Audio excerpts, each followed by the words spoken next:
This is a portrait on June 1st, 2019. We're in Richmond, Indiana. I'm Virat. I'm Mark. I'm Nathan. I'm Hal. Marie. Zane. And I'm Steven. Today we're speaking with... I'm Dawn Davis. I am the general manager of O'Charlie's. I was lucky enough to receive a phone call from Steven, right? Yeah. Regarding some maybe donations to help with the ride that these guys are doing. I think it's a wonderful benefit that you guys are doing for cancer research. So I went on ahead and helped these guys out. I think it's a wonderful thing, like I said before. One of my family members was stricken with cancer back in the 1980s, where cancer research wasn't very thought of or sought out, or there wasn't very much technology going on back then. She passed away from lung cancer.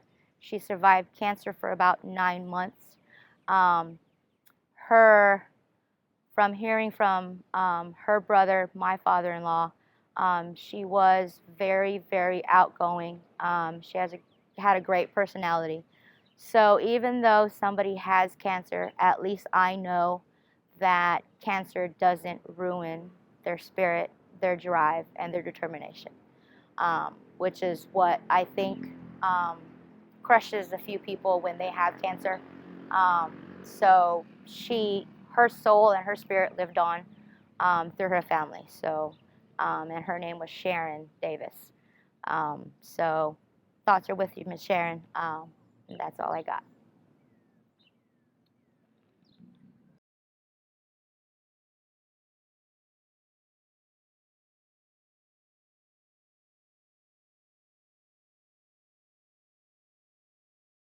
Well, I think about my daughter. My daughter, Celine, she's now 22.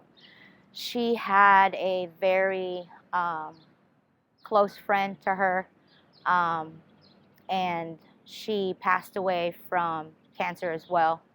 And cancer took her away at a very young age. She was only 17 years old, and it was a heartfelt moment because cancer took away her legs.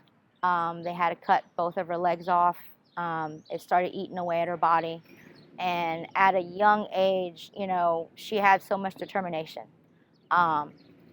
Even though she was not able to graduate with my daughter during the ceremony, they did make a silent, prayer for her at that time. And it affected my daughter because she gave my daughter some insight as to what cancer does to you, so on and so forth. And there's many different types of cancer that you can get.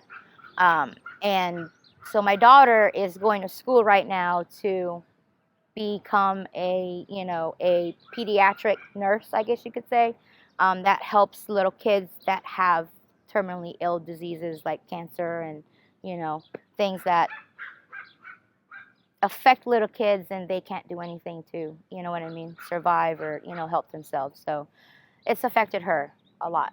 So, yeah. Do you have any helpful advice you'd give to people in a similar circumstance? My advice to them would be to not look at cancer as a bad thing, even though we know it's a bad thing. I would probably advise them to embrace it, I guess you could say. I mean, it's hard to say to embrace things like that because, it ruins lives and emotions and, everything like that.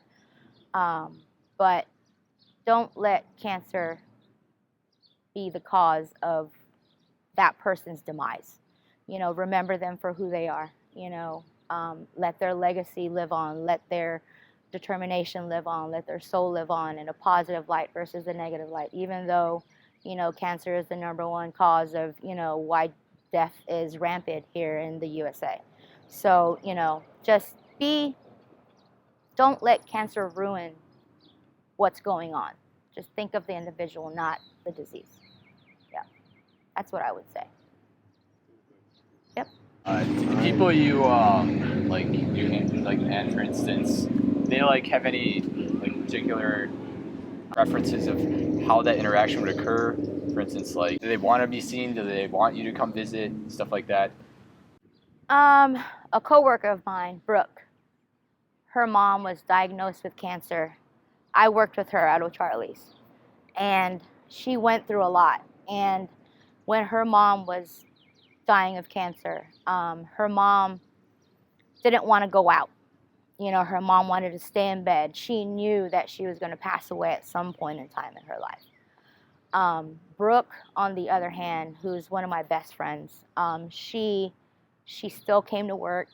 She, you know, put cancer aside for a second and, you know, still ran her life. But every single day she cherishes the moment that she had with her mom.